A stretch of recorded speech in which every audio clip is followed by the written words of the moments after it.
નમસ્કાર દોસ્તો, શાંતિશ્રમ ન્યૂઝમાં આપનું સ્વાગત છે। હવામાન વિભાગ અમદાવાદ દ્વારા આગામી સમય માટે કરવામાં આવેલી કમોસમી વરસાદની આગાહીને ધ્યાનમાં રાખીને બનાસકાંઠા કલેક્ટરશ્રીની કચેરીની ડિઝાસ્ટર શાખા દ્વારા જિલ્લામાં સાવચેતીના પગલાં લેવા જણાવવામાં આવ્યું છે। હવામાન વિભાગ દ્વારા બનાસકાંઠા જિલ્લામાં તારીખ 30/5/2026 થી તારીખ 31/5/2026 સુધી કમોસમી વરસાદ પડવાની સંભાવના વ્યક્ત કરવામાં આવી રહી છે। આ પરિસ્થિતિને પગલે ખેતીવાડી ઉત્પાદન બજાર સમિતિઓ અને તેના પેટા કેન્દ્રોમાં ખુલ્લામાં રાખવામાં આવેલા અનાજ તેમજ અનાજની બોરીઓ વરસાદના કારણે પલળીને બગડી ન જાય તે માટે તાકીદે યોગ્ય વ્યવસ્થા કરવા જણાવાયું છે।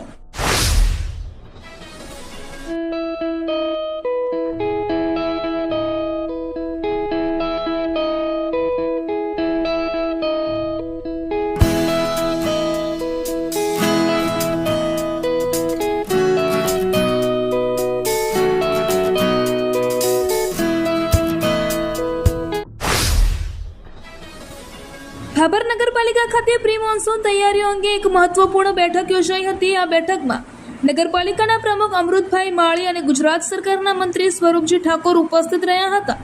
અધિકારીઓ સાથે ચોમાસા પૂર્વેની કામગીરીની સમીક્ષા કરવામાં આવી હતી। આ બેઠક દરમિયાન વરસાદી પાણીના અસરકારક નિકાલ, શહેરની સફાઈ વ્યવસ્થા, ડ્રેનેજ સિસ્ટમની કામગીરી અને ચોમાસા દરમિયાન નાગરિકોને મળતી સુવિધાઓ જેવા વિવિધ મુદ્દાઓ પર વિસ્તૃત ચર્ચા કરવામાં આવી હતી। ભાભર વહીવટીતંત્ર દ્વારા હીટવેવ જેવી પરિસ્થિતિને પહોંચી વળવા માટે મોક ડ્રીલનું આયોજન કરવામાં આવ્યું હતું।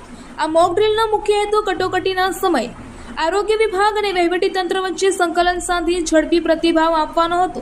આ mock drill CDHO, SDM, THO અને ભાભર મામલતદારના માર્ગદર્શન હેઠળ સફળતાપૂર્વક યોજાઈ હતી। બનાસકાંઠા જિલ્લામાં હવામાન વિભાગે 30મી, 31મી અને 1 જૂન દરમિયાન ગાજવીજ સાથે હળવાથી મધ્યમ વરસાદની આગાહી કરી છે। આગાહીના પગલે જિલ્લાના વિવિધ વિસ્તારોમાં હવામાનમાં અચાનક પલટો જોવા મળ્યો છે। ખાસ કરીને ડીસા તાલુકાના ગ્રામ્ય વિસ્તારોમાં આજે વહેલી સવારથી જ આકાશમાં છૂટાછવાયા વાદળો ઘેરાયા છે અને ભારે પવન ફૂંકાઈ રહ્યો છે, જેના કારણે વાતાવરણમાં ઠંડક પ્રસરી છે। વાવ તાલુકાના વેજિયાસર ગામમાં રાજ્ય સરકારની અમૃત સરોવર યોજના હેઠળ તળાવ વિકાસની કામગીરી વિવાદમાં સપડાઈ છે। તળાવની ફરતે પથ્થર ફિટિંગ, પેવર બ્લોક અને પગદંડી બનાવવાના કામમાં નબળી ગુણવત્તા જોવા મળતા સ્થાનિક ગ્રામજનોએ વિરોધ નોંધાવ્યો હતો। ગ્રામજનોના જણાવ્યા અનુસાર આ વિરોધ બાદ કોન્ટ્રાક્ટરે કામ અધવચ્ચે જ બંધ કરી દીધું છે। વેજિયાસર તળાવના વિકાસ માટે અંદાજે 20 લાખ રૂપિયાની ગ્રાન્ટ ફાળવવામાં આવી હતી। આ ગ્રાન્ટમાંથી તળાવની ફરતે સુવિધાઓ ઊભી કરવાની કામગીરી શરૂ કરાઈ હતી। જો કે કામ દરમિયાન પથ્થર ફિટિંગ અને અન્ય કામગીરીની ગુણવત્તા સામે પ્રશ્ન ઉઠતા ગ્રામજનોએ તંત્ર સમક્ષ રજૂઆત કરી છે।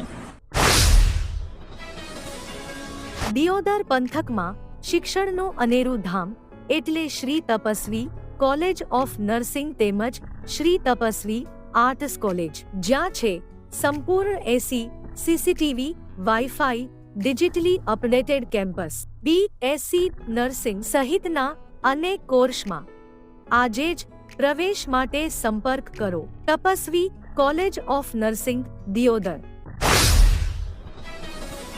થરાદ ખાતે સ્વપ્રદીપભાઈ સુથારની 5મી પુણ્યતિથિ નિમિત્તે રક્તદાન કેમ્પ યોજાયો હતો। 101 બોટલ રક્ત એકત્રિત થયું હતું। માનવ સેવા એ જ પ્રભુ સેવાના ઉમદા આશય સાથે થરાદ ખાતે એક ભવ્ય રક્તદાન કેમ્પનું આયોજન કરવામાં આવ્યું હતું। સ્વપ્રદીપભાઈ હેમજીભાઈ સુથારની 5મી પુણ્યતિથિ નિમિત્તે તેમના પરિવાર અને સ્નેહીજનો દ્વારા આ પ્રેરણાદાયી સેવા કાર્ય હાથ ધરવામાં આવ્યું હતું।